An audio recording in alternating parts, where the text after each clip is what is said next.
Having been around the Genshin community for almost 5 years now, we always have that innocent age-old question of what do you play the game for? Story?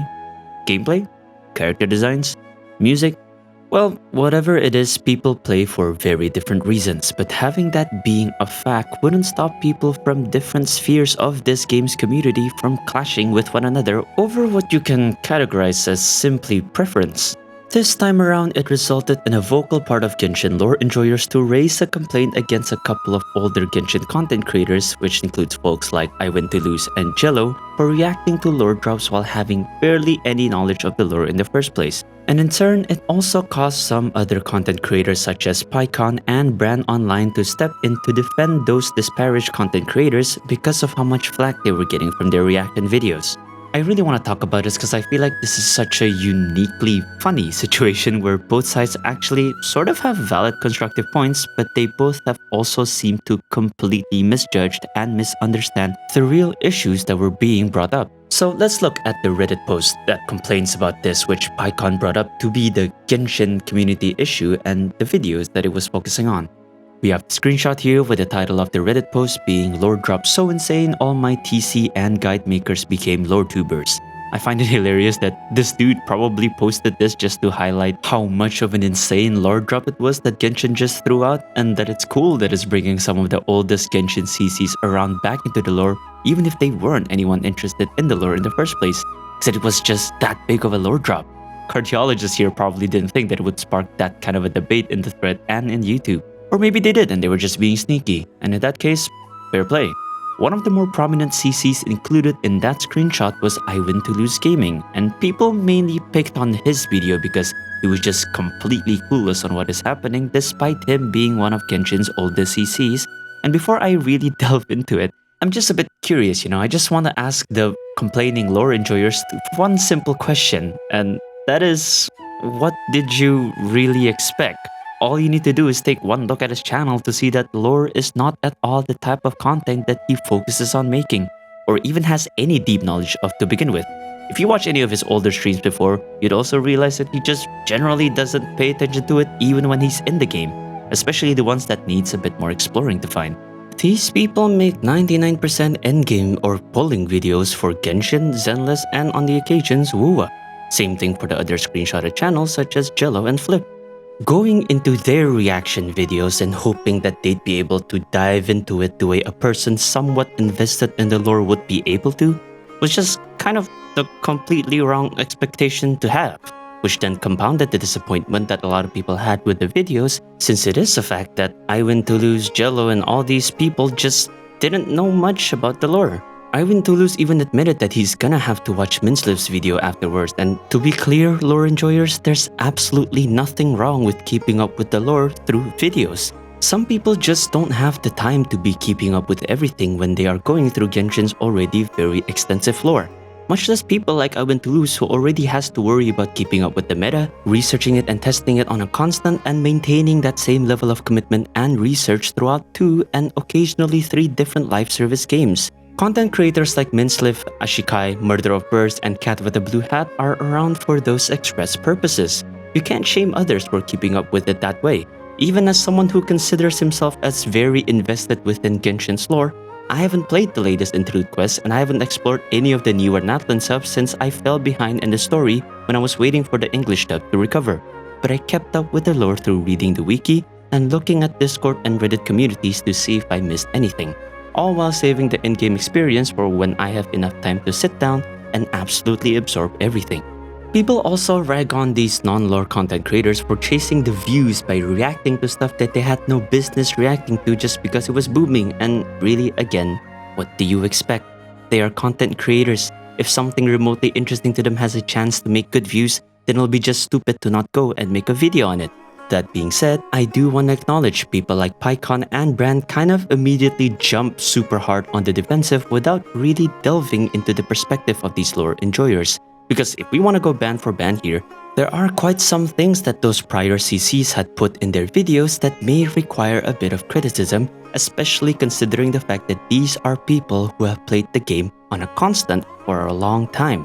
A quick obvious one that we can see is Jello's super obvious clickbait with the whole "Columbina is not Christ Archon" statement. not a question. That's not how he put it in his title. There was nothing in the whole of that trailer that would even suggest that Columbina is an Archon.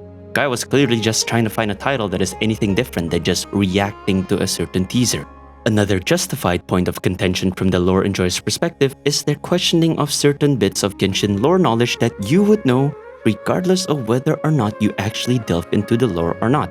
People rag on Ivan Toulouse for not recognizing who Renova was, which to me could be because he may not have played the Natlan Archon quest just yet. Because even if you were a Mouse 1 and Spacebar story skipper, there's no way for you to not know who Renova is if you have indeed played the quest. I don't watch his streams, nor can I really find consistent thoughts of them, so I don't know if he has actually gone through the Archon quest or not, but if he has and he couldn't recognize who Renova or the Shade of Death was, then it is kind of indeed poor on his part. Though again, you have to remember, lore enjoyers, he doesn't follow the lore to the point where he even hesitates to recognize that Asmodee, the Shade of Space, was indeed the unknown god that stopped the twins at the beginning of the game.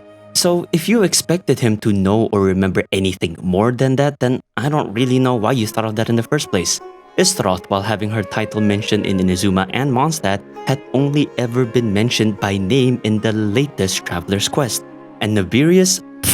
Don't even think that most people would have any idea of the existence of that name before Paralogism, even if her name had been in the game since Albedo's release. She just wasn't talked about at all in the main story, so it's obvious why most people would probably not know that name. Then there's Yellow, who still refers to Asmodee as the Heavenly Principles, when really, across 4 years, I think there would have been plenty of opportunity for someone in his community to fix that simple misunderstanding. Even more so when we know that Asmodee had always described herself as the sustainer of the Heavenly Principles, instead of referring to herself as being the Heavenly Principles itself. Plus from that teaser, there's a chance that the Heavenly Principles might be a dude, but I don't know if it was just weird timing with how Piero was describing things, but you know, maybe you should look out for that. The assumptions that these lore people make are, in my opinion, not as baseless as the defending CCs are kind of making it out to be in the first place. When you hear of anyone who have played a game for so long and so consistently, logically, you kinda wouldn't be wrong to expect them to have a sliver of knowledge of the big things that the game's main story has put forth up on your face. Because regardless of how disconnected you are from the lore, surely you would have recognized the general look of the Shade of Space. Surely if you even skip through the Natlan Archon quest, the sight of those creepy eyes staring at you from the sky can at least remind you of the name of the entity in which those eyes belong to. Or at least, you know, like I said, someone from their community could have helped them out with it. Everything else that they don't recognize, there is nothing wrong with that. People try to give them crap for not recognizing Piero when the guy has never appeared in the game itself, only in the Winter Lazo teaser. So if you don't follow Genshin out of the game, well, you have no chance to know what he looks like from the beginning. And that doesn't mean you don't care, because that's kind of what the lore people are like trying to insinuate here. It's like they don't really care about the lore, they're just using it for abuse. No, it's just that people approach the game differently. But again, I'll have to admit, at least for those two giant factors in the game, you know, Shade of Space and Renova, I don't think it's entirely wrong for the lore people to have that bit of expectation.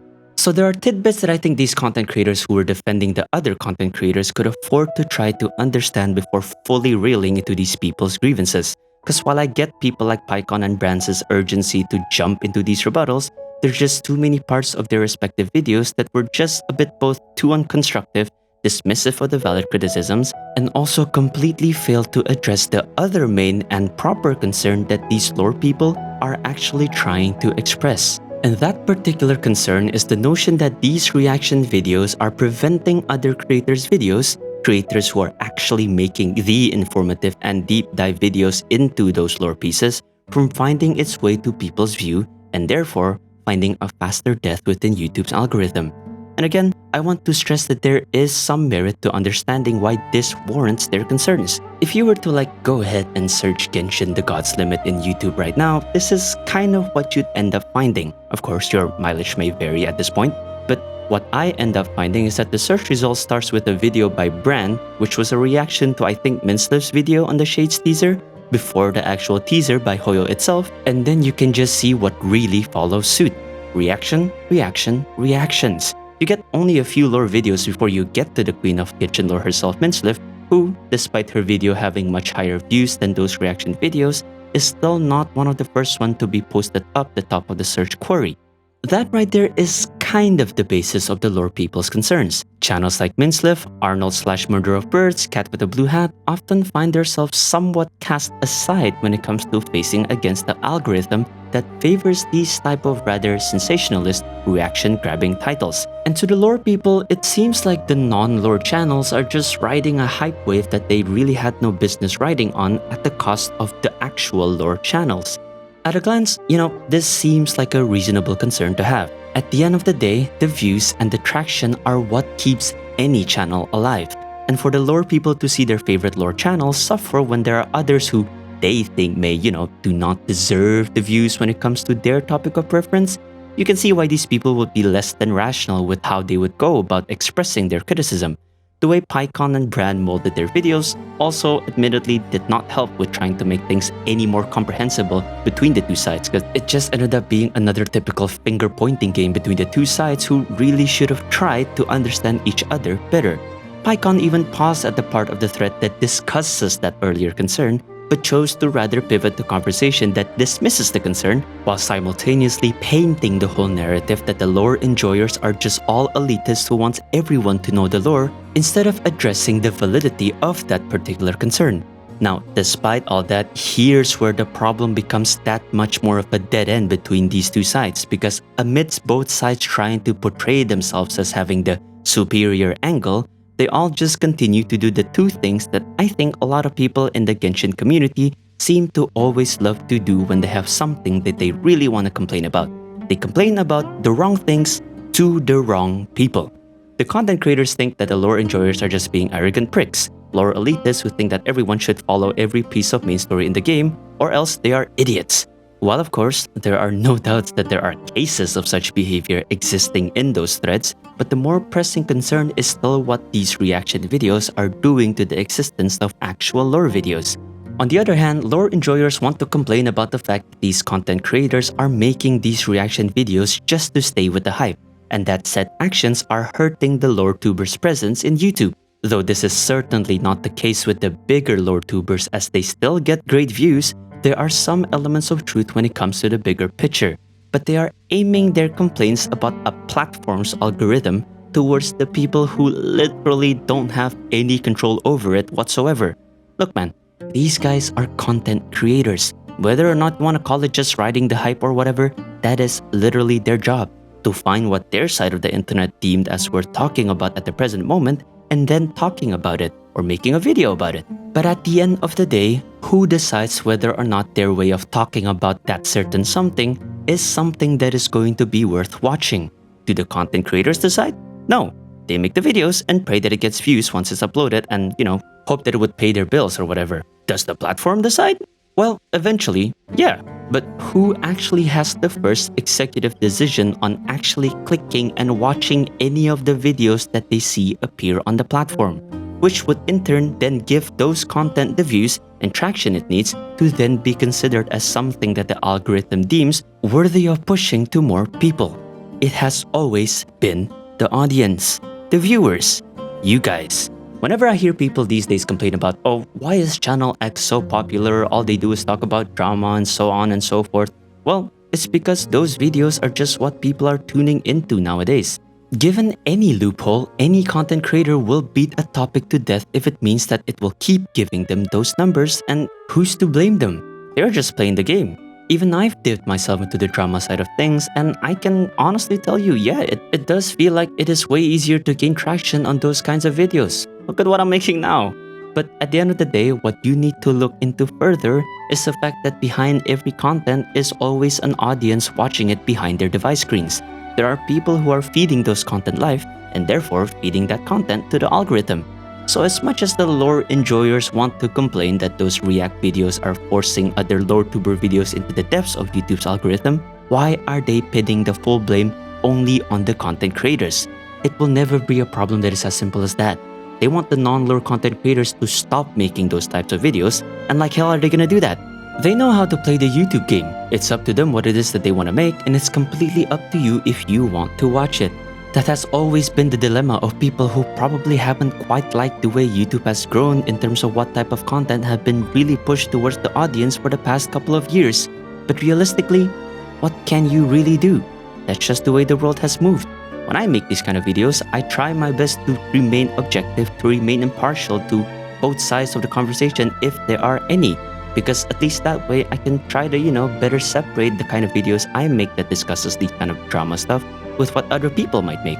Yes, lore people, you can always argue that, oh, these other content creators should know that making that kind of react content hurts people who have actually dedicated themselves to making the proper lore videos. So, they should have the integrity to stay away from those kinds of reactions as to not hurt their fellow content creators.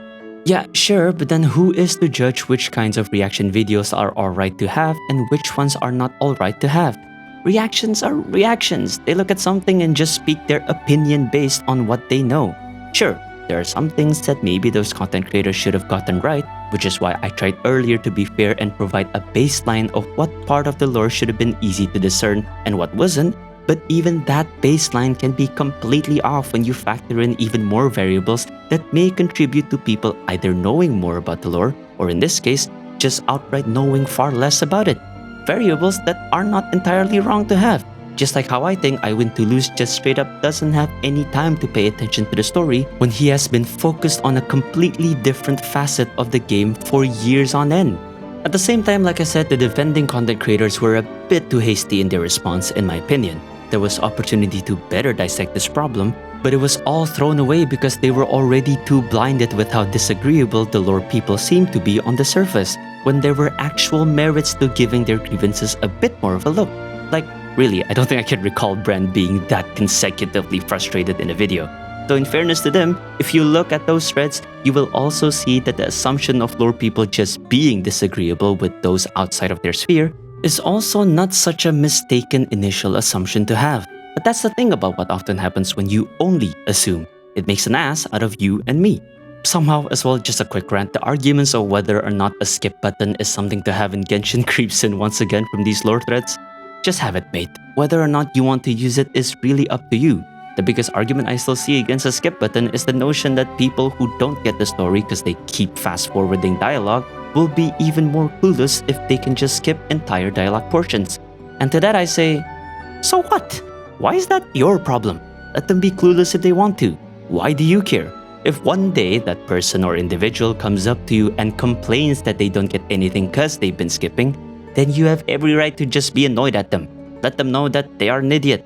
But the mere possibility of that scenario shouldn't be an excuse for the game to not have a skip button.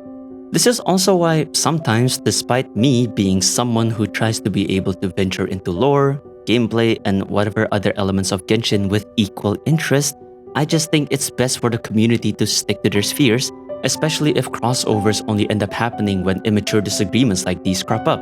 Content creators need to acknowledge that there is a concern to be had with the content that is being pushed in their platforms, and lore people just have to understand that there is no reason to hold everyone to a certain standard of lore knowledge, regardless of the type of Genshin player they are.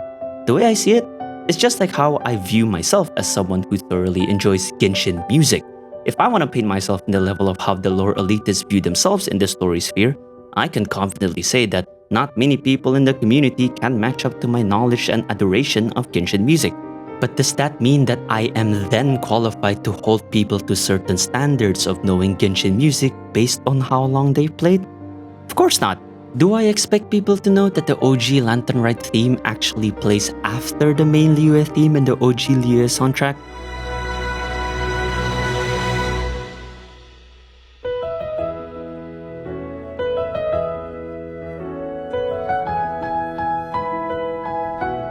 Nope. Do I expect people to know that the tender strength played in-game is different than the tender strength that is in the album versions?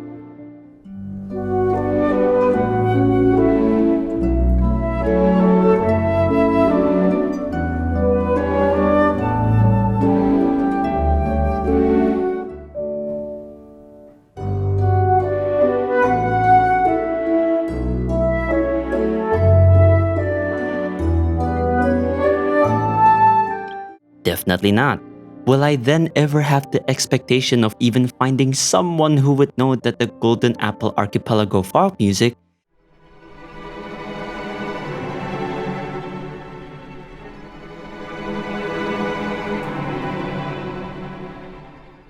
is within the same song that harbors the theme that plays when we first sail off to Inazuma with Beidou.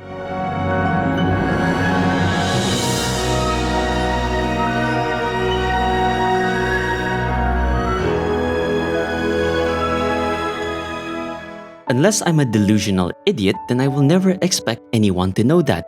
And lore people should apply the same standard to people who play this game that they haven't outright heard or seen express their interest on following the game's lore the way they do. You can't argue that just because someone is willing to read artifact and weapon stats that they should be willing to read the lore, because those are two very different things. You need an understanding of weapon stats and artifacts to physically get through the game. If you keep dying in certain story hurdles because you can't play the game, then there will be no progress, even though you really have to suck at video games in general to have this kind of issue in Genshin story of all places. But you, realistically, can go through the entire game without knowing what in the world is canonically going on with your characters. Trust me, that's how 90% of the player base managed to get through the Aranara World Quest series in the first place. It being the first of its long-ass kind of story, a lot of people just shut their brain and fought mindlessly once they've reached the halfway point. I probably would have been one of them if I hadn't absolutely steeled myself after seeing all the memes about how long it was and committed to actually playing the whole thing without missing out on trying to understand what was actually happening. Look, I've been on many sides of the Genshin community, from gameplay, meta, lore, character design, fanfiction, animation, music covers, fandubs, you name it. I've seen the scope of how these parts of the community interacts with one another. And the sheer difference of how they perceive the game due to Genshin's size as a whole is enough for me to just accept that sometimes, even if we are liking the same source material, it's gotten so big that it's just best for each side to have fun on their own circles, and in some cases even have problems on their own circles. I mean, like, really, there's actually people in the lore sections who made like camps over which Archon Quest arc do they think is the best, and it's actually kind of funny to watch them bicker with one another every now and then, but it just kinda drives my point home. Guys, just have fun in your own way. Content creators, be a bit more understanding. Lore people, don't have expectations. No one wanted, asked for, or would care about them in the first place. And they really don't have to. It's up to them how they want to enjoy the game. Just remember to be open-minded with one another. It makes for a smoother community that way. At least, in an ideal world, you know. Well, that's it for the video. Behave around each other now, you guys. Until the next video, the name's Leafy. And I'll see you guys next time. Sayonara.